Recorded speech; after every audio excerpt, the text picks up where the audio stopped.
Hello and welcome back to Rebound with Resilience, a podcast dedicated to raise your resilience, mindset, and mental wellness. And on today's episode, I'm extremely excited. Okay, it's an understatement. I have with me a sports icon, a 4 times SEA Games medalist, and the current national record holder of 100 meters at 10.37 seconds. Okay, he's none other than U.K Shyam. Shyam, hi, Uh, it's nice to have you on the show. yeah, thanks for having me. It's an honor. Thanks so much. No. I should be the one. I should be the one saying that because sport was a huge part of my life growing up. Of course, I didn't be as accomplished as you, but the lessons, the principles, and memories really shaped my life. So Yeah, it's really an honor to be able to host and learn from someone like you. And I think what strikes me is not just the breaking of the record, but what's beneath it. Where a lot of people just see the glamour, but they don't see beneath it. There's a lot of struggle, yeah. circumstances. I think that like what the struggles and the failures are something that Mm. is relevant in like everyone's achievement, right? Right, And we often only celebrate the end product, but we don't know like the years and hours that are put right.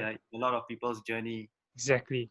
You did write an article recently that we can't just celebrate winners, right? And it's also about looking at, inverted commas, the victims, Yeah, what their stories are, and what the lessons you can learn from that. Yeah. exactly. So, I think, of course, beyond sport, you also have a passion for philosophy and education. I think less people know that about you. We also want to talk about that as well. I know you were a teacher for over 10 years in Hwa Chong Institution. Yes. Yeah, I thought knowledge and inquiry and general paper. right. Yeah. Wow. But I'm going to ask you about the students later Sure, also. please do. And of course, recently you started work at Sports Singapore doing policy work. Yes. Yeah, so before I let the guests know the outline of this podcast, I would just like to ask, what does your work currently entail, and what you're passionate about currently? Okay. What it entails now is actually like there are two areas. One area is we actually look at coaches' education, and this is related to national sports associations, right? So basically, we craft the curriculum Sure. and ensure the educational pathways for all the coaches are up to global standards, Mm, right? Basically, even looking at certification right, and barriers to entry into the industry. So right. that's a very immediate way of trying to improve the sporting ecosystem for both like high performance sports Sure. and also sports in general at school level. Right. So that's quite exciting. I mean, even for someone like you who was in sports lah, right? Sure. Because it cuts across all sports, all different NSAs in Singapore. That's very exciting. Coaching is a huge part of sport.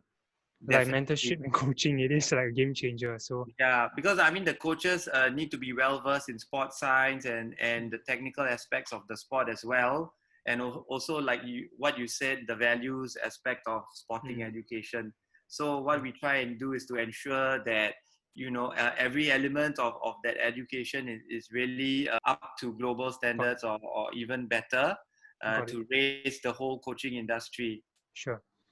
And I think part of that also is like your passion in drawing attention to inequality and privilege and how we kind of transcend that. And I think your work also is linked in some aspect to that as well. Yeah.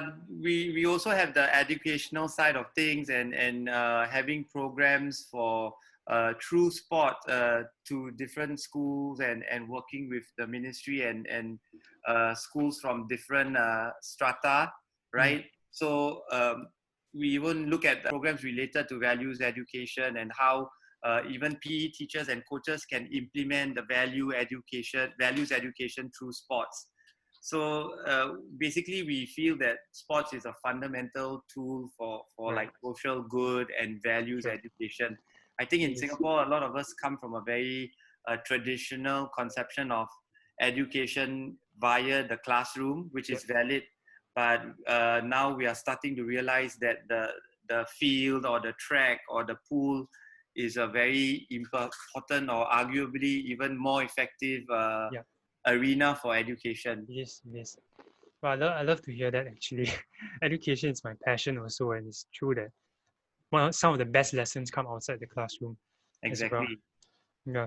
In fact, today we're going to discuss that. Like we're going to discuss To give the viewers outline of the podcast, we're going to discuss your story. And if you don't mind, I read through your book, and I'd like to Hey, just divide it. thanks for that. Yeah, yeah, my pleasure. Yeah, so it was so inspiring, such an inspiring read, and for the viewers to allow the viewers to follow along, I would just break it down into three main parts, right? The initial part about your family background, the early success you had. The second part is the journey to breaking the record, ups and downs, struggles. And the final part is after you broke the record, right? The funding and the fame that came along with it and how that played out eventually. Yeah. So, and of course, after that, we're also going to talk about pursuing a dream. And it's something you know very well.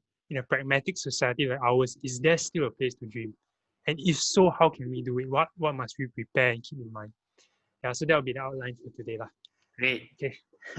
Great. So yeah, let's begin on the story. So I understand that, as a child you grew up in a single parent household and you were, shy even to actually compete in sports. Yeah, so could you share more about how your talent was discovered and just your childhood in general? What do you remember about it? Sure.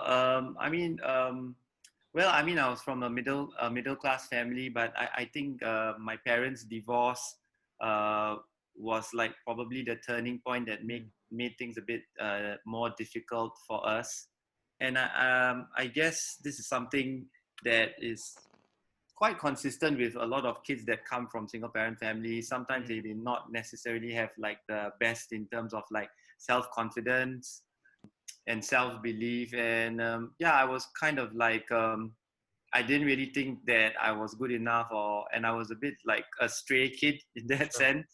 So a Mm, lot of my childhood, I remember being with my mom and my younger sister, and moving out of my dad's home and living in rental rooms and mm, like moving from rental room to rental room. So it wasn't really um, something that I look upon fondly. sure.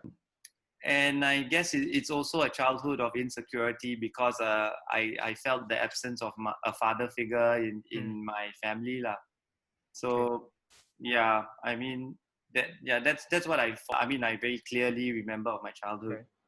And home is like a sacred place, right? And to not have a home to go, moving from place to place, definitely have been quite difficult. Yeah, it wasn't fun, and I think my mom was a my mom was a tuition teacher, so Okay. she didn't really earn very much, and I guess when you're young you do learn how to make yourself happy with like the little things in Sure. life with some toys and stuff like that. But yeah, I don't think in general I was very I had come to terms with like the tumultuous relationship between my mom and dad. I Okay. think that really kind of scarred me. Sure. And you found some solace in sport, right? I could ask about how you played. I know you played a variety of sports, and you eventually came into running and track. Could you share more about? Yeah, I think this is actually relevant for all like youth or teenagers, right? Mm, That a lot of us are looking for a sense of identity mm, and looking to be good at something. I think it's just fundamentally like innate in all of us. sure. And I had always like loved track and field and loved the 100-meter sprint, but never ironically had the confidence of trying to join it myself. Sure. Um, but I was like talent spotted when I was in secondary school in Sec 4. Mm, And then I plucked up the courage. This was in St. Andrews. So this was in St. Andrews School. And I finally plucked up the courage to join track because it was like always admiring like the fastest sprinters sure. and in awe, right? And then once I joined track, although I was really affected by my parents, and even not being able to just see a mom and dad, staying in a home or experiencing that, finding like a track family or a track team and hanging out with them Sure. sort of gave me some sense of belonging and Right. something to focus on. I think as a youth, that's very important that you Okay. have some way to channel your energy and try and to find something that you like. Yeah. And in a way, that's so important for us to find an identity, right? But it's also like a double-edged sword because it's so much of it is on one particular thing. And then you wrote later on, Liz, that when that doesn't do well, you feel a little bit empty. Yeah, And I guess we'll explore that later. It's always this life thing that we have to deal with. Um, but I know that after that, you sit in St. Andrews. Of course, you started to train. And I'd like to ask about running your first kind of breakthrough, inverted commas, in a 4x100. And back then, it was in Kallang Stadium. I was amazed. I was amazed that it was at 10,000 people. Right? yeah, That's and for a sports meet. Can't even exactly. imagine the atmosphere and just that pride It in was, running. yes, Yeah, exactly. It was amazing. So, yeah, like you said, Kallang Stadium, and that was like my first time in the national schools. I had joined track for like maybe like 2-3 months. sure. And I was like this awkward, gangly teenager, Mm, very shy, afraid to speak to girls, afraid of big crowds and all that kind of yeah, thing. But that was beautiful. Like I said, that you see the large crowds, right? I'm not sure whether. I think now we still do see it at the sports hub on yeah, the national school final. yeah, But yeah, there was something special about the old yes, national stadium. yeah, And when you're young, that one race means your life. yes, yes, Right, it's like you have sleepless nights and the excitement of meeting your buddies and warming up together. It's really special lah. So if anything, that's what I mean by sports. You don't need to achieve global medals and all that. What is important is that personal meaning and significance to for you, sure. and how it's attached to very real memories Yeah, in your lived totally experience. agree. Yeah. Totally agree. My coaches actually played a huge part in my life as well. When I switched to tennis in Sec 3, it was a tough decision. I played badminton and I switched to tennis, but one of the reasons was actually my coaches. And still today, I keep in touch with him because he's such an amazing person. And Exactly. he, So and I was so my first coach was Thomas Tan, and I was actually texting him and going to meet him like next week, but he left like mm, such a impression on me in terms of what he firmly yeah, believed in, sure. and what he insisted on. Mm, And at points it was quite jarring lah, when he got upset. yeah, Because I remember at one time when I was in a junior college, and I was so caught up in running that yeah, I didn't take my promos, and sure, my mom wanted me to redo JC1. sure. And when I told my coach, he told me that he didn't want to train me, Okay, and I was just like stunned. okay, But at that point, I realized that he wanted me to wake up and not have my head caught up in the clouds, and yeah, realize that the studies aspect is very, very important as well. sure. Yeah. And, I think we talked about you know, earlier that, sport is not just about winning, but it's inevitable that as a young talent, you have big dreams, right? So I want to ask, like, when you started running, do you dream of becoming world class or breaking the record? And if Uh, so, like, when did you it mean come? like when I was in secondary school? Yeah, Oh no, definitely not. I mean, of course, I would watch the Olympics and all that, but I didn't dream that big at that time. sure. It was like one step at a time, and I mean, I was just looking at my seniors, people like Mm, Hamka Afik, Muhammad Hosni, and all that, and yeah, then and watching the Sea Games, and like in awe at how they, how a lot of them were running. Times like 10:5 and 10:4 sure. and all that. So I didn't dream Okay, big. The problem was self-confidence. sure. So I think I didn't dare to dream that big at that Okay, time, sure. right? And it was only when I was in national service that I had this Mm, big dream that I would love to run 10.3.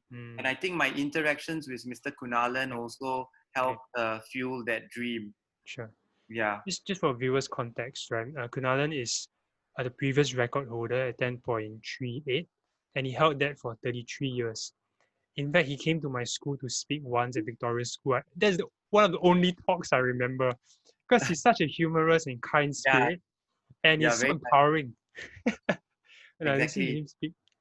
Yeah, so I think Yeah, we'll discuss more about his influence in your life in a while. But I just want to go back a little bit into sure. JC times. You went back eventually to run, and you did well enough to DSA into Raffles, your alma mater. Uh, could you share with us about your time in Raffles? I know you have some fond memories there. How was JC life for you, and how did that play in? And you wrote also that at one point you had at 3 a.m. you were sitting at, somewhere with your friends, and it was just this youthful dream and idealism. Yes. Yeah, so I want to know Wow, more you about that. remember? Yes, yes. Yeah, I mean, actually, I can still say that my life, my time at Raffles was like the best time of my life. I think Mm, that's when you're like a young adult, mm, and then I realized that I had gotten into the best school in Singapore, and I met so many amazing people, very talented, very intelligent, mm, but also at the same time I was quite conscious about the that sort of gap mm. that I didn't come from the same type of background. Okay, A lot of them were wealthy and accomplished. sure. So it was me always trying to like navigate, and I I didn't really need to try and fit in because everyone was actually really nice. Yeah. But then I also saw how people were really focused and had big dreams about what they wanted to achieve. You know, to go Mm, to Oxbridge and right, or to be successful lawyers and doctors and all that. And I think that was very positive in the sense that the energy just rubbed off. right. So I had this whole bunch of friends. We really partied hard, you know, when we could, and hung Yeah. out, and you're just meeting new people. I think when you're young, it's really your friends are everything on some level, Okay. right? So, uh, like I said, when you recollect the past, a lot of songs come to mind that Mm, will trigger those beautiful memories, sure. and yeah, I mean, at that point, when I was in Raffles, I thought that the sky is the limit, in Sure. what I could achieve, with Yeah. such good company and all that. Right. And I think beyond that, then reality hit, right? So after JC, that was when you had to I think that was the Sea Games. I think you competed in the Sea Games, and then you did In well. You get a 1970. bronze medal there. That Yeah. was the Um, yeah. Go I ahead. I think when we are in JC or in poly, we are still in a very sheltered environment. Mm, And then because we are still in an educational institution, and then suddenly when you go to national service, then you realize that you have mm, to grow up quite a bit. And I had deferred my national service because I sure. wanted to go for my first SEA Games, Right. right? So that was a bit of a tension in or disappointment, in the sense that part of me felt that I was putting my life on hold, Mm, and a lot of my friends were moving on because they had already gone into national service. But of course, I was really my imagination was lit up by the idea of going to my first SEA Games. sure. But and that was when you are alone, in the sense that I worked as a waiter at Billy Bombers and was trying to earn a bit of money to be able to train 5 or 6 times a Mm, week. And at that time, funding wasn't easy because funding is pegged to Southeast Asian performances. yeah. So it's the whole chicken and egg Yeah. scenario, in the sense that if you run a certain time, like you hit Then a you bronze medal mark, then you will get get the funding. funding. But Undoubtedly, it's it's hard. also, yeah, correct. It's also that you need a certain amount of support in order to reach that Mm. level. Yeah, and I think many people don't see this. At least, I think people do see it, lah. But I guess, for viewers or listeners that may not be aware, right, sports doesn't exist in a vacuum. There's a lot of things that happen behind the scenes, like the funding, the training, planning your life out that you have to deal with. And for you, it wasn't just that; it was also the issue of um, money, uh, your time in NS, and you had to work. Imagine standing up and waitering for hours. You must have been tired, and then going to run on the track again. So I think those hours Yeah, might have that been long. was Yeah. those hours were long, and also humbling in the sense that I remember the boss in the restaurant that I was working not allowing me to leave at 1 hour earlier, and he said he didn't care whether I was going to go see games or. So that was like a very jarring and sobering, like you're in the real world already. So then it also means that the family that you come from impacts your ability to train in some way. Yeah. Because arguably, if I was from a wealthy family, I wouldn't need to work and try and struggle to have money for meals and all that. By that time, my parents were already divorced. So it was at certain points it was even a struggle to like have enough money to afford a lunch or a dinner. But somehow, things worked out. My best friend Timothy would share a meal with me. And I had people that helped me along the way. Yeah. And that period from I think 1997 to 2001, that period where there had a lot of ups and downs before you actually broke the record. Could you share some of the points where you really felt down,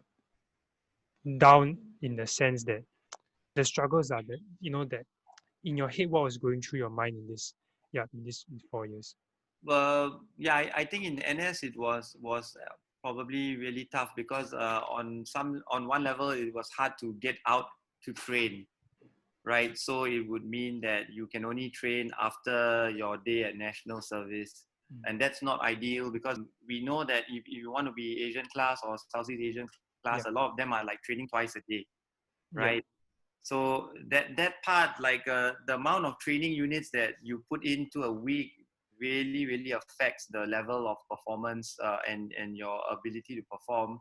And so there were very real elements that I needed to take care of in terms of trying to be able to train consistently. That was quite a struggle. Yeah. In the ups and downs, were there times where you felt like quitting? Definitely. A lot of the time it was hard. Sometimes it was hard to come out of national service. Sometimes with the help of the sports association, I would manage to come out at stretches, and that was good. But at the same time, I was really spurred on by seeing the Southeast Asians running faster. The Malaysians and the Thais were running really fast at that time. So I think while a lot of the conditions were not conducive in terms of like funding or being able to train during national service, the dream still spurred me on in some way. Yeah, so that's why I think it was a very pivotal part of what drove me. Yeah. In fact, talking about the pivotal parts, one question you ask yourself a lot is, to what extent can we transcend our circumstances? Right? Circumstances do matter, but at the same time, we know that if we can only focus on what we can control. And for you, I think that was that constant focus on how could you train, how could you go out there, how could you make this work. But that said, right, it came to a point also at before you went to Australia. I think that was, I would say, the low point or the climax of that story, right? And I'd like to ask you about that. Sure. How do you feel at that point? I mean, so in NS, it was hard. I mean, sometimes I would really need to struggle to get time off to train, and sometimes even like you said, trying to make the best of what was available. If I could go for physiotherapy, I would try and train at the physiotherapy center, or train during lunch, trying to make the best. But part of me also feels if the individual doesn't try, then nothing's going to fall on your lap.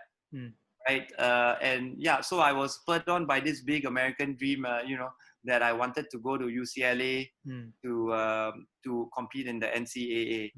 And even till this day, that is the mecca that churns out, global talent, right? Whether you're in swimming or in a lot of sports.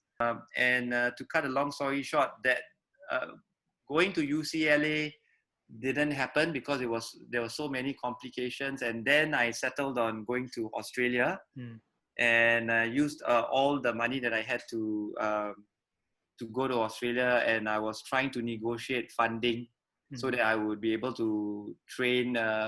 In Australia, I think the standard was a lot higher, and there were a lot of training groups, and probably I would be able to train at the Australian Institute of Sport and do a good degree.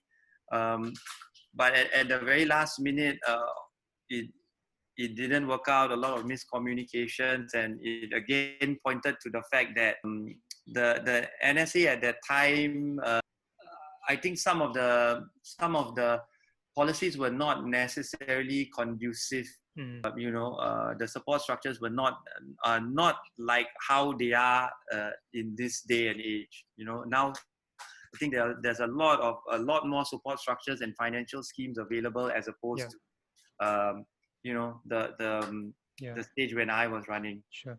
And I think we don't really have time to go into the details, right? But for listeners who are interested, you all can please do go to buy the book. It's actually right here.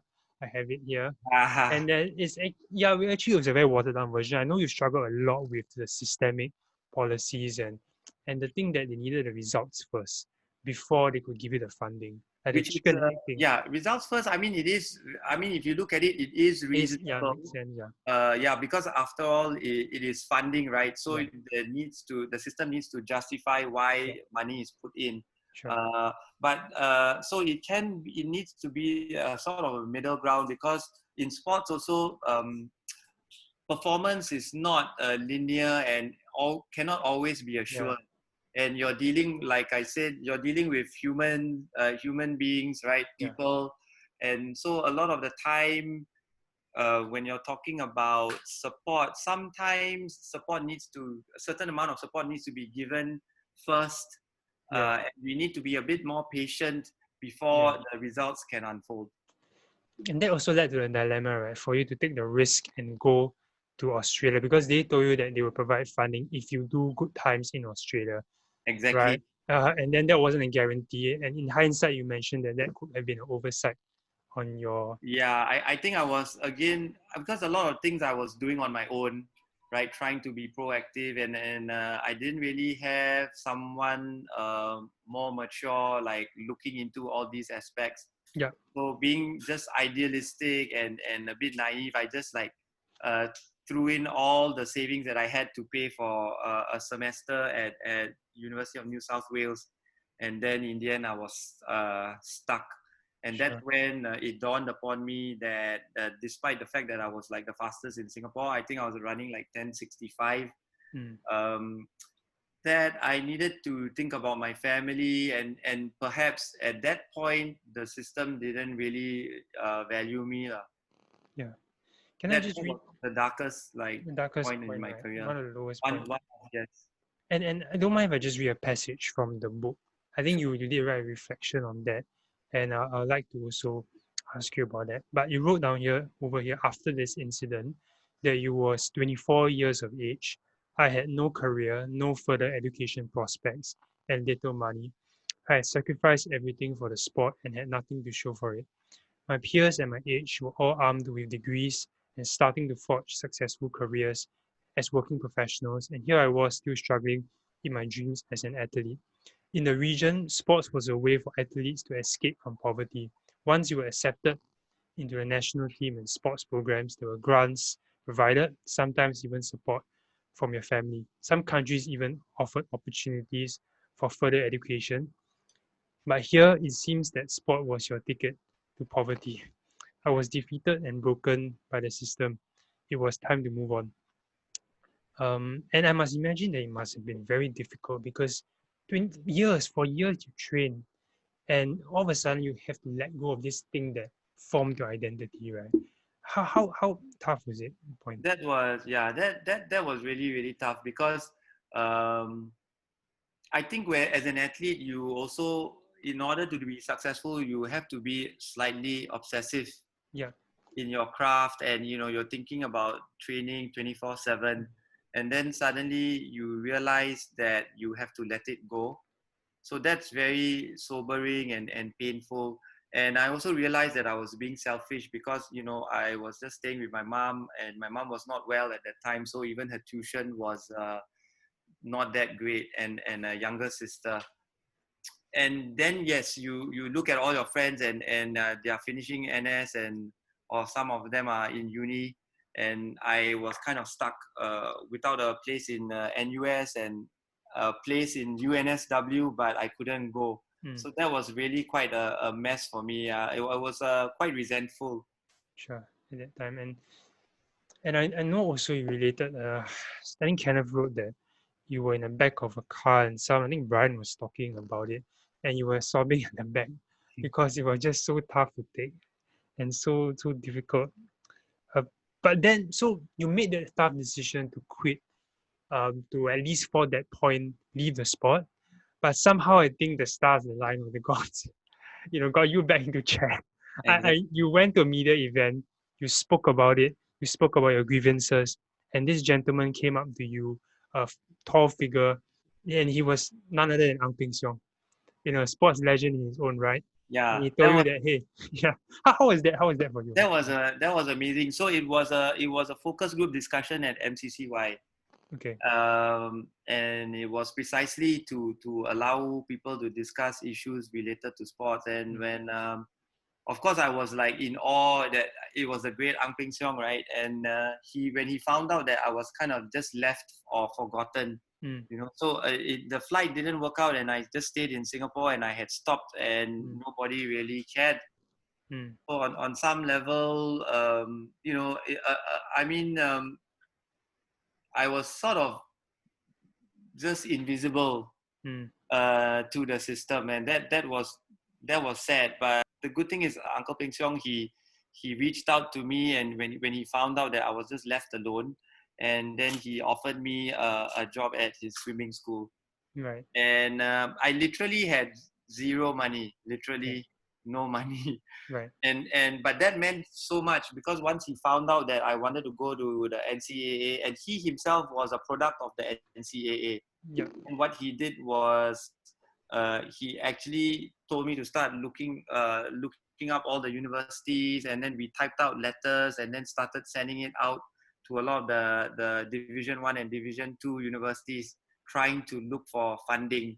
Mm, So it was like a reigniting of this big dream that I had, and it was amazing, because it's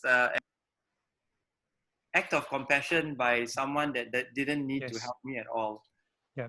And he literally told me not to give up my dreams. He Yeah. literally dragged me back to the track, and literally by that job, I got paid, weekly, like 200, 250 a week. And that really meant that I could start training again. And he was that just gave me hope, and I Sure. started running. So without that, wow, I would have left the sport. Yeah. In fact, I was very emotional when I was reading that because one thing you mentioned was that familiar feeling came back, and that was the feeling of hope. And Yeah. hope sometimes is just the little thing that keeps people going. How important was that for you? Like, It's yes, I feel it's very important, and it doesn't even need to be in sports. yeah, We are talking about like the importance of hope, for that is something fundamental for all human beings. And if you don't have the hope that things will get better, then it's very hard to carry on. And I can remember being in Uncle Peng Siong's office, and typing out the letter to the universities. mm, He even sent letters to University of Houston, sure, right? And that was hope, because it meant that I would I would be able to go to America. There was this glimmer of a chance, sure, and getting response. And Uncle Seong said that he would pay for my airfare to America if I got a scholarship. So what I needed was, because I had no money, I needed like funding in some way. Maybe a partial scholarship, and then I would try and muster up some amounts just to go for a year. And within that year, if you ran faster, then you could ask for a bit more. It's a sure, bit, I would say it's a bit reckless, because you're right, just like insistent on going right, without, whereas a lot of people who go to university, their parents will pay for yeah, them, and it's a non-issue. You just apply and go. sure. But that was how fixated I was on track and field at that time. Sure. And even though that didn't really pan out eventually, I think because he gave you that hope to dream again, you started to train, and yeah, eventually broke the record. Of course, in between, you also met a coach Pedro that sharpened your skill, Yeah. that helped you, and he wrote that he also wrote that at a point of time you just needed to be enjoy running again and to run free, and that you were held back by a lot of frustration. Do you agree with that? Like when you shared that? Yeah, I mean, a lot of my career, like in NS, I didn't have a coach. I think you know, right? So at certain points in NS, I was just alone, talking to Mr. Kunalan, getting some advice, and reading sports science books and crafting my own training program. And that is not ideal if you want high performance, right? Because you know, if you want to reach Asian levels or Southeast Asian levels, you basically need a strength and conditioning coach. You need you know, competitions of a certain level, uninterrupted training. You need everything needs to you Sure. need physiotherapy and all that, and so it was quite tough. But what Pedro introduced to me was like the world of what it meant to be a professional Professional. athlete Yeah. in terms of like the rigor of the science, you know, the theories and how meticulous an athlete needed to be at that Yeah. level, right? And that was something I was totally unused to because I was just doing things on my own, you know, Sure. um, and crafting training programs that were obviously not the Sure. best training programs. Yeah. And he took one look at your training log and he identified an issue just immediately Exactly. like this, right? It Yeah. shows the intuition and that 10,000 hours. Yeah, But and exactly, and the understanding and the how advanced like his understanding of mm, trading principles were, and that again, you like you said, it was a chance meeting, right? And then I just chatted with him, and I realized that he was training Sebastian Ketel, who had mm, run 10-10, mm, right? And then as I spoke to him in that like 5-10 minutes, he said things that a lot of the local coaches would you know would not have been able to point out. And then I knew, wow, this guy is someone yeah, special, and yeah, I really needed to have him help yeah. me in some way. And it goes back also to the point on privilege, right? Like if your parents are wealthier, you have access to better coaches as well.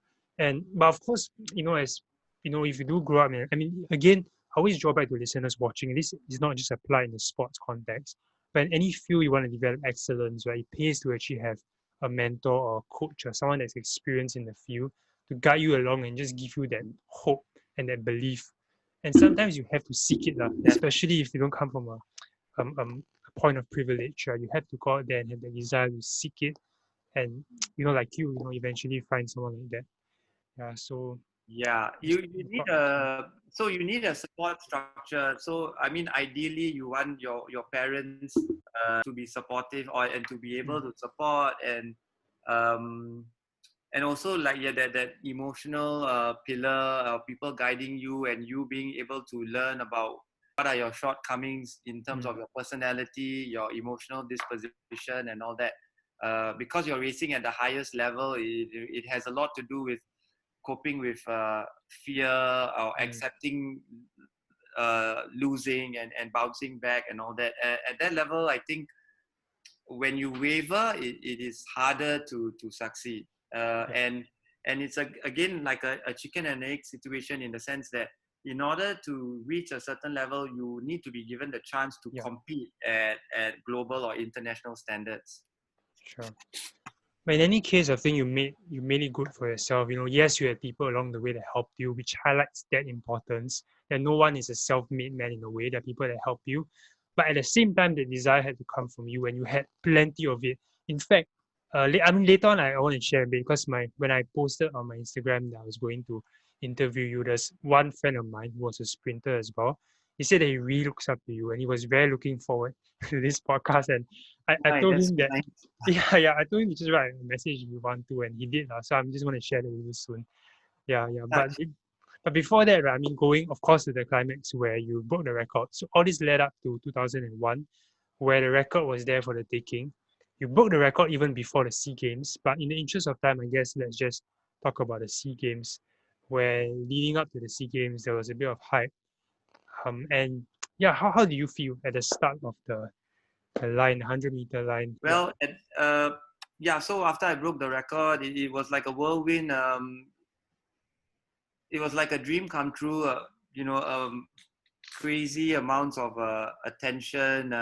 I think by virtue of the fact that the 100 meters is a very prestigious event. Yeah, prestigious event, right? And my whole world changed.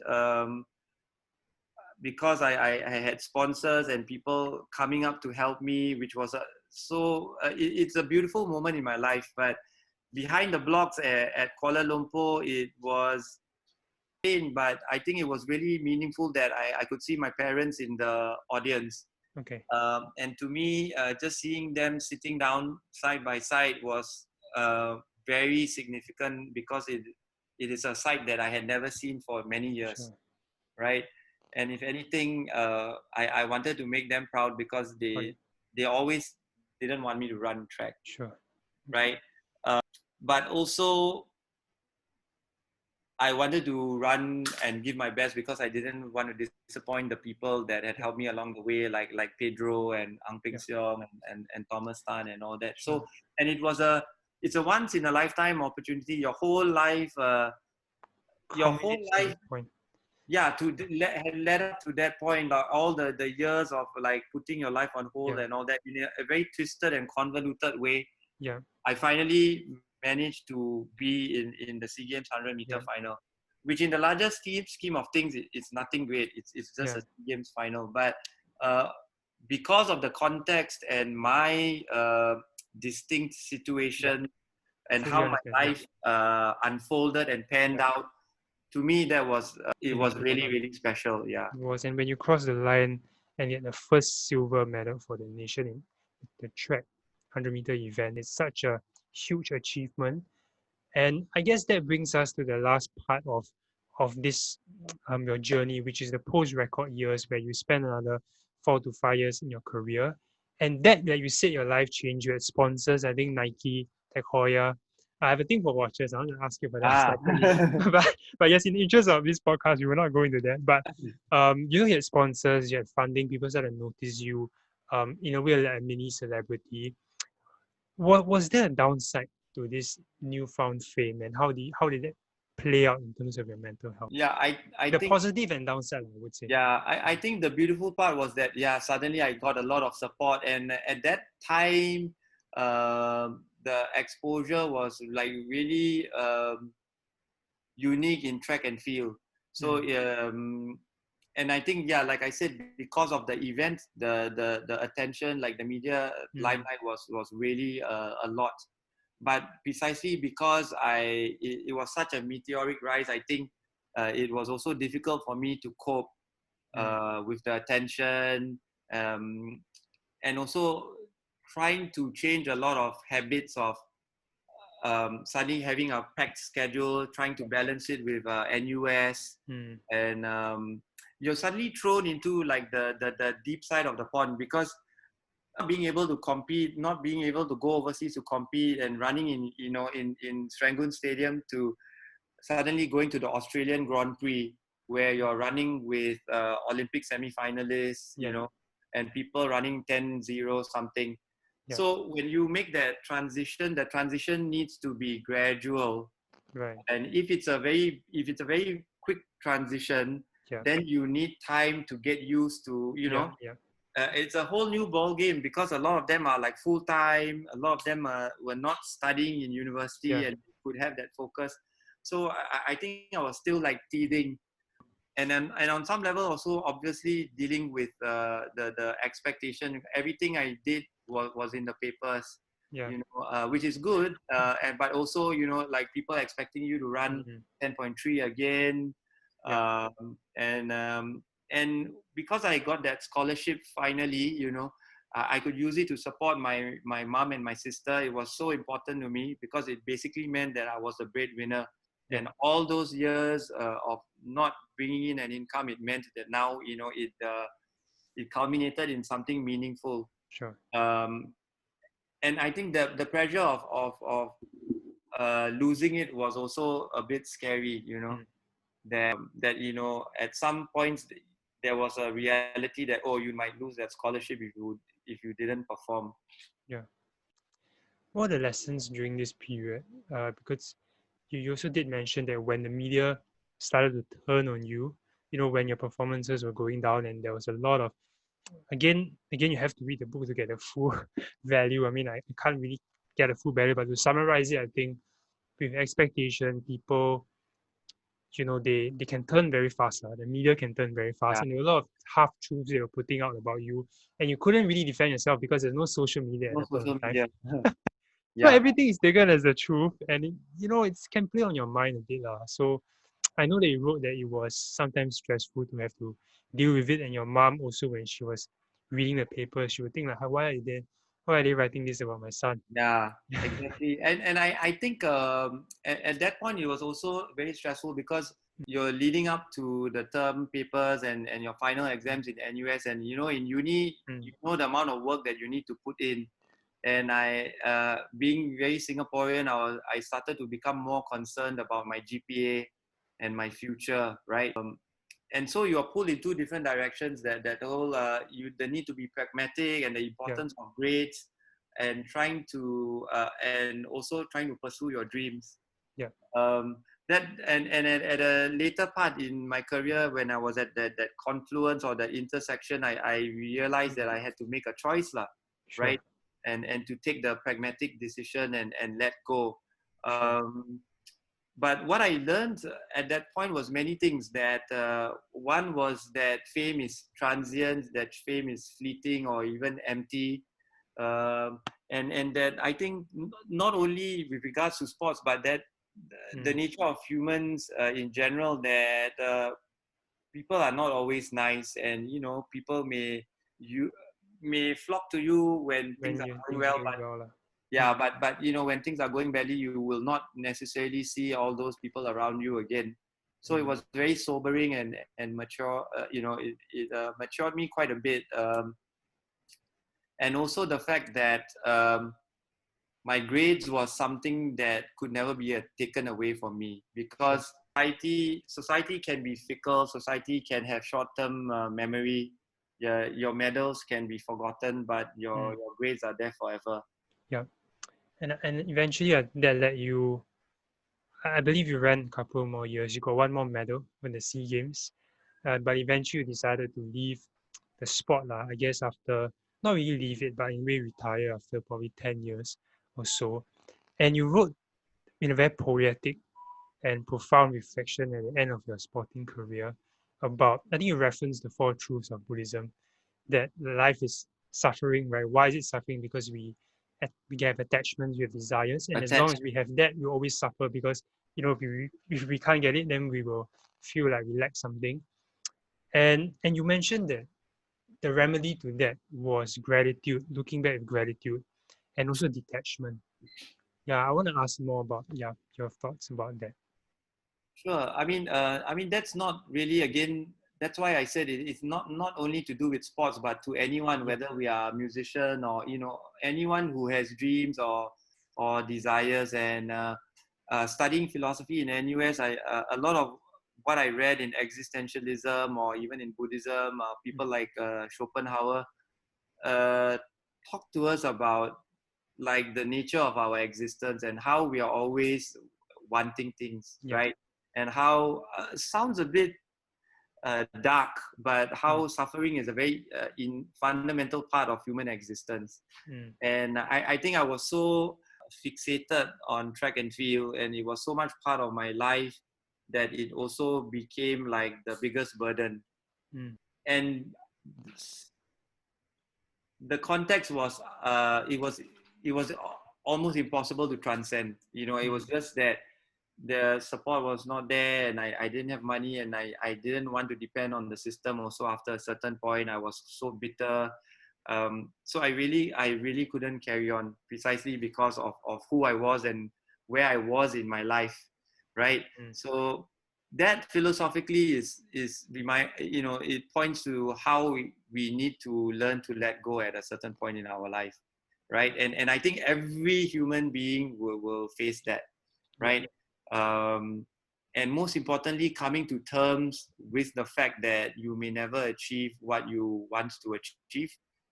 Sort of detachment, which is Buddhistic, that can reduce suffering, is really, really important. But again, detachment is counterintuitive to human nature, right? But therein lies the challenge. Therein lies the irony. How many of us can let go of what we want, like even when we're talking about wealth or the ego, or things that we dream for, and where do you find the balance between trying to push and trying to achieve what you want, or knowing that, okay, this is where I draw the line and I have to move on and close that chapter in my life? That's the question that we all have to ask ourselves. And I think no one can answer that. But of course, I think you did at that point, even though you let go of it, you also had gratitude for all the things they have accomplished, and you were grateful. And I think that also helps. Could I say that? Because I mean, it's elaborate career. I mean, many people will dream of what you have as well. So well, it's a bittersweet thing. Like I said, I think it's also bitterness and sadness that I didn't achieve what I wanted to achieve, and things that I think I could have achieved. Right? I mean, I wanted to be in the Asian Games final, or to be an Asian champion, and but that never panned out, and that precisely brings to light the issue of how circumstances, how complex our existence is, how your circumstances also has a part to play. It's not only about talent, it's also about your circumstance, it's also about how you react to your environment. Okay.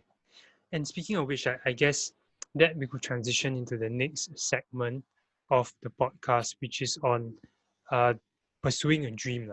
We discussed a little bits here and there throughout your journey, but I want to zero in on this a bit, because this is something that everybody dreams. Like you said, we talked about it, the desire to want things, to have a dream. That's it, right? Is it still important to dream, you feel, in life? I think, I mean, even philosophically, I think it's innate in humans to dream, to find meaning. So I think just now you were talking about what philosophy resonates with me. So when you look at existentialism, they talk about how life is essentially meaningless, but there's always this human struggle to find meaning in it. Sure. Right? So I think that it is very important for all of us to find meaning, and meaning is found through our dreams. But a lot of us dream and can pursue the dream, but we also come from privilege, and Sure. some people may be born into families or situations in which they don't even dare to dream, or they don't even have the self-confidence to believe that they can dream, or they don't realize that they have the right to dream. Yeah. Which is fundamentally also an issue of inequality. That some people may come from conditions where they don't even think about what they want in life, because they are bogged down by what they need to do. And that comes to the second question, right? What advice would you give for anybody, not just be in sports, but anyone pursuing a dream, right? What are the ingredients for success, and what do they have to watch out for? Firstly, I think everyone needs to have a dream, and that the dream needs to have a very personal meaning to you, and that in itself is self-sustaining. That can ensure, that is part of what can allow for success, and it sort of gives you a direction in how you live your life. So it's essential for everyone, but not only the dream aspect is important, right? The idea of self-belief, that we need to believe that we can do it, and to have this fundamental conception of self-worth. Sure. And on a very pragmatic level, finding out what needs to be done to achieve that dream, right? So like I said, we may have a lot of obstacles, but we need to know, talk to people, find out what happens in other parts of the world, and what needs to be put in place in order for you to achieve that dream. Because I could argue that having a dream is something lofty, but you don't have the finer details of what are the steps that need to be taken for you to achieve that dream. Mm.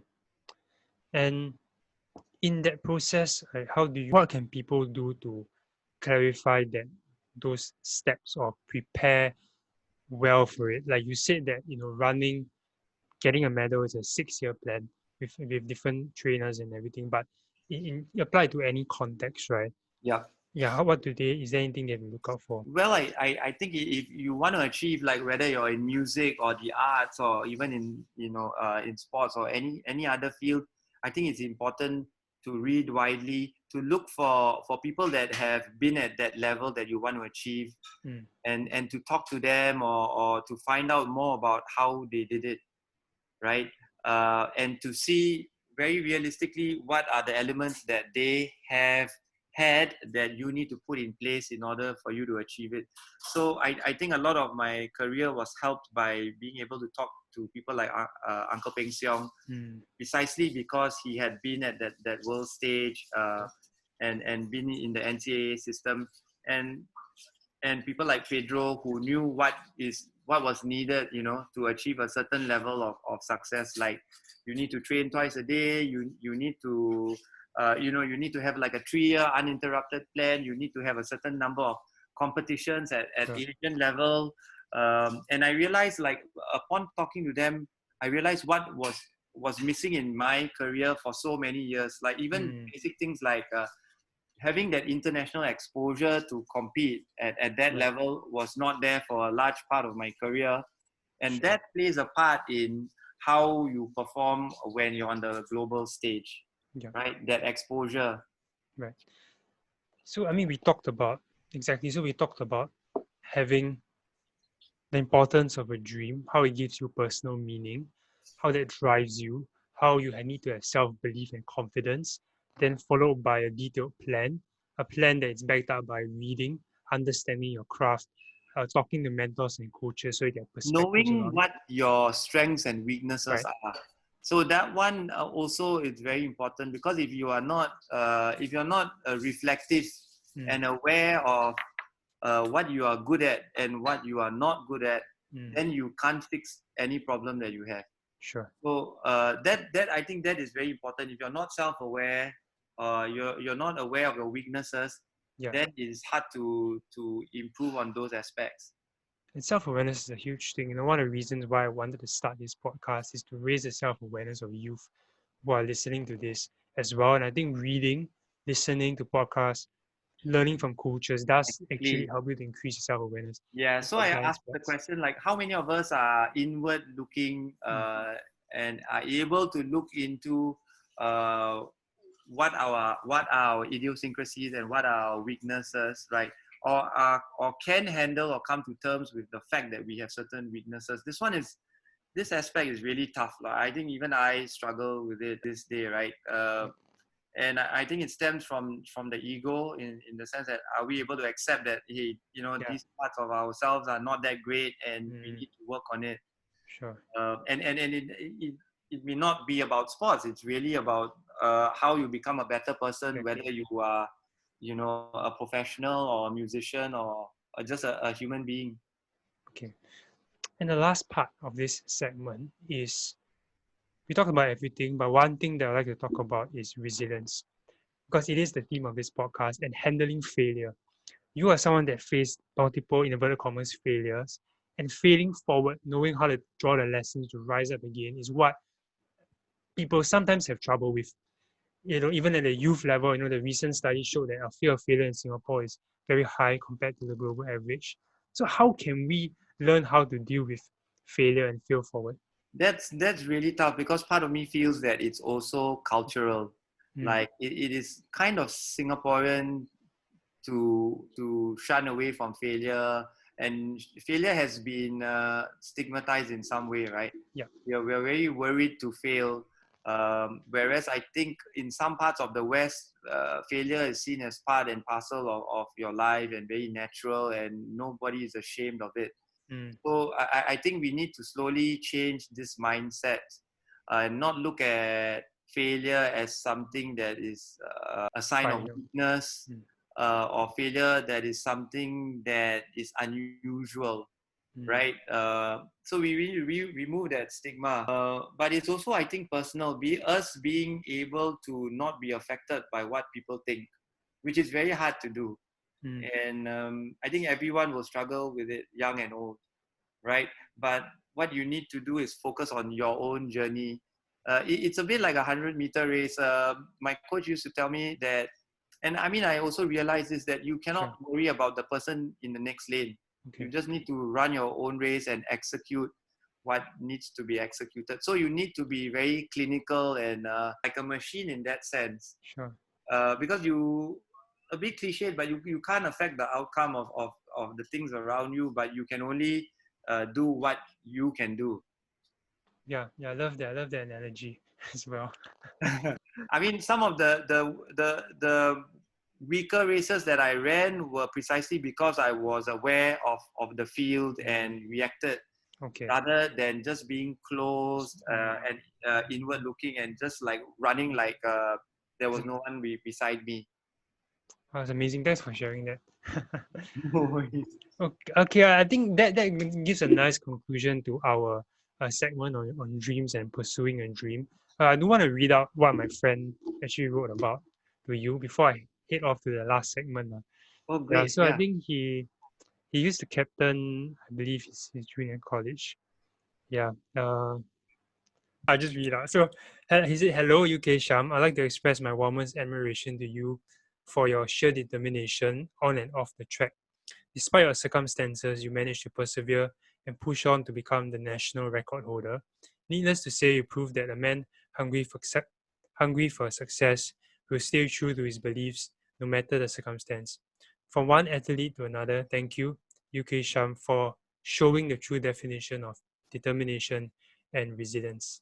And he signed off as Khalifa. His name is Khalifa. Oh my, thanks, Khalifa. That's so, like, I mean, I'm just touched. Yeah.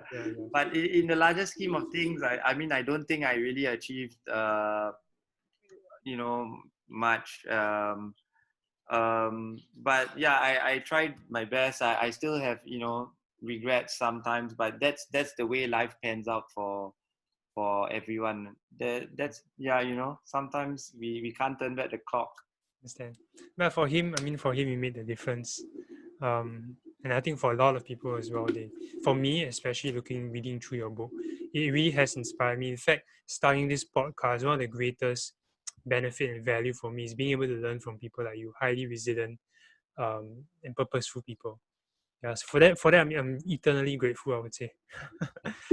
Okay, so yes, we are coming to the end of the podcast. We're going to round up this podcast with a quick fire Q&A segment, which I name Sham's Philosophies and Passions, Wow. where I will where I will ask 10 questions on your various passions like sport, philosophy, and education. And you have about 30 seconds each for each question. Yeah, are you ready? Okay, I'll Okay. try. So in 2001, you broke Kunalan's 33-year-old 100-meter record by 0.01 second. When you broke the record, what did it represent to you? It represented my whole life. It's too complex for me to sort of explain, but it suddenly meant that my whole life made sense. Okay. And that amidst the turmoil and amidst the mess of my life, suddenly there was this moment of clarity. So everything made sense. And till this day, I will look back on it, even though it's not a amazing achievement, but it's, I think, personal meaning. It gave personal meaning to me. Sure. Do you want your 100-meter record to be broken? Haha. I guess yes. It should. It's been a long time, Yeah, right? 19 years. And it means that if a record is broken, that means the sport has moved forward. And I was running at a time in the early 2000s. Now the system is a whole lot more conducive. Training approaches and methods have improved, and standards have improved. So it should be broken. Ang Peng Siong, Mr. Ang Peng Siong played a key role in reviving your career, and you write that he was a father figure to you, like a father figure to you. Was there any moment you shared with him that you vividly remember? Oh, there were many moments. One moment I fondly remember is when he knew that I needed a sled, right? Sprinters would use a sled to do resistance sprints. Then he took me in his car and we went around looking for materials to make the sled, right? So he had a spare tire, and then he took out the spare tire, and then we went to the hardware shop to get a harness, and then we made a makeshift sled that would have cost I don't know $200, and we Wow. made it, right? And then that became a very important part of my training, right? Pulling the tire and sprinting, and that was like, I mean, that was just amazing that you have someone to help you in every way. And even simple things like being in the gym and he was spotting me when I was doing squats. That Right. just symbolically and on a real level meant that there was someone with you to support you, right? And that was just meaningful on so many levels. Okay. Many people know you as one of Singapore's most iconic sprinters, but fewer know of your passion for education. Right? You were a GP and KI teacher for 10 years at Hwa Chong Institution. What is one value or principle you strove to inculcate in students? I think because I learned philosophy and because KI is essentially philosophy, what is important to me is that people realize the importance of thinking. And what I strove to do was to teach people how to think. Not only just so not just the transmission of concepts, and ideas, but the fundamental way to think that would help you in every discipline, right? It sounds like a very abstract, meaningless statement, but when you talk about critical thinking Yeah. in education or in philosophy, it really means that you need to ask the right questions and Yeah. problematize issues and concepts that we would normally take for Sure. granted. Yeah, and another aspect would be probably that education needs to be guided by values. That that we want to be empowered by education, but we need to put it to good use or to better society in some way. One quote, share one quote from philosophy that resonates with you. Wow. Okay. Uh, Very simple, almost cliched quote. Existence precedes essence, right? That's from existence precedes essence. So when you say that when you have essence, it means that there is a definition of what you are. Okay. And the existentialists say that if your existing precedes your essence, what it means is that uh, you exist and you are not predetermined, and that you can be whoever you want to be. So the self can be made in any way you want to be rather than a predetermined outcome. I think I will I will listen to the recording and then start to understand it after a while. But that leads to the next question, right? You ask a question you ask yourself a lot. To what extent can we transcend our circumstances? This is a question I still ask myself now, and we see it happening everywhere. I mean, in a lot of the discussions that have been, in the newspapers or even on YouTube, precisely when we talk about inequality, right? And you're talking about how we can navigate through and overcome the situation that we are born into, and this is really tough. I think a lot has to do with the realities of the family that we come from, but the good thing is that because we live in a meritocratic system, the ability to overcome your circumstances. We have a lot of stories of social mobility and scholars that came from humble beginnings. So I think structurally we do have mechanisms that allow us to overcome our circumstance. And that Uh, links that Sorry? links back to your previous quote as well. Exactly, exactly. So it's very complex in the sense that you want to overcome your circumstance. It needs to start with you, but it's a complex combination of luck, bad luck, real things in your life that can be done. Sure. So it's like a bit of Mm. the cards that fate deals you, And then you and make the best of it. yeah, and trying to make the best of it. It's a Okay, really complex thing. Yeah. sure. You wrote in an article that we cannot just celebrate winners. Why and what do we then celebrate? Well, I think, of course, excellence is a very important part of Mm, human existence, and we need to celebrate that. But it's also about whether we are going overboard, right? Fixation on excellence can also lead to some form of like elitism, mm, and a sort of a lack of understanding of the difficulties that other people may have gone through or that are going through, right? And again, shedding light on the fact that not everyone is born at the same starting line, mm, and the same circumstances. So we need to appreciate these lesser known stories, the struggles of the people that were victims of circumstance, or tried their best but really just couldn't mm. carry on. And not Okay, we really are just listening to feel good stories rather than understanding the reality reality. of what happens to different Yeah, people. So my point is that there are marginalized narratives of failures, or of the human spirit that we need to engage if we want to mature as a society in general. Yeah. okay. Why should we care about sport in Singapore? Well, because I think sport, or what you need to succeed in sport, underpins what we need in life itself. So that whole idea of resilience, or the triumph or the struggle of the human spirit, the strength of character, these are things that translates to everything even after we stop, right? So why we cannot ignore the arena that is so relevant and pertinent to life itself. Okay, And I think sport is a very important medium for development of values, like you said, determination and all that.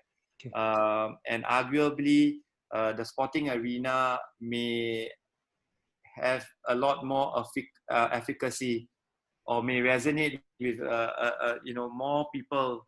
yeah, Not so it cannot just be the classroom, right? I feel the track or the pool is the classroom of life in some way. sure. Last question. What do you, it's a very philosophical question, but I guess a good way to end it. What do you wish to be remembered for? Wow, this is the one question that I really cannot answer. I mean, I don't know. I want to be remembered someone who tried his best, um, and just that someone who really just wanted the best for people. And I think I want to be remembered for the person who really loves track and field, and who wants to push the issue of why it is important for every Singaporean to have a dream. Mm, Yeah. okay, So then, I think dreaming is just something that we take for granted, and nobody realizes that it's like a privilege that a lot of middle class and upper class people have, that some people don't have, right? And that's what I want to be reminded. I want to be remembered for reminding people that we need to dream. thank you, Sham. I think you're definitely reminding me of the importance of dreaming. So in that regard, I really am very appreciative of this hour and a half that you have spent with me, taken out of your schedule. Is there any last messages you want to share with the audience before I Uh, close this podcast? no, I mean, thank you for having me. I'm really honored, and yeah, I think this current generation, a lot of them are very idealistic and have ideals and high hopes about what they want to achieve, which is really really amazing. And sometimes pragmatism is a good thing, but to some extent, I think it also holds back a lot of our life decisions and what we want to achieve. So I really just want people to realize that they should pursue their passions and have self-belief and keep at it. Okay, that's a great way to end this podcast. Before we end, just remember to pick up these books from Ethos Books. So you can The just search it sales of the online. book, yeah, the sales are the part of what comes to me is given to under-resourced athletes, right? At the Cham Si Tong Sports Fund. So yeah, if you buy the book, you know that some of it goes to helping You're under-resourced. helping someone to dream. I love it. That's wonderful. Okay, with that, we've come to the end of the podcast. Please do follow Sham on his social media channels. I will put the links in the description. I'm not very active though, sadly. I need to become like an influencer. No So lah. that You're also okay. shows that when I was running in those days, we had sponsors and all that, and the media game was different because you go Yeah. on magazines and all that, and then Yeah. now it's different because you take your own picture. Yeah. Well, you still are influencing a lot of people. I mean, you wrote a book and of course an article on mothership as well. I'm definitely looking forward to more of your posts and content and your thoughts. And yeah, I guess with that we can say goodbye. Thank you so much for listening to this episode. Do tune in and subscribe for future episodes. With that, stay resilient, keep dreaming, and we'll see you next time. Okay, bye. Thank you. Bye. Take care.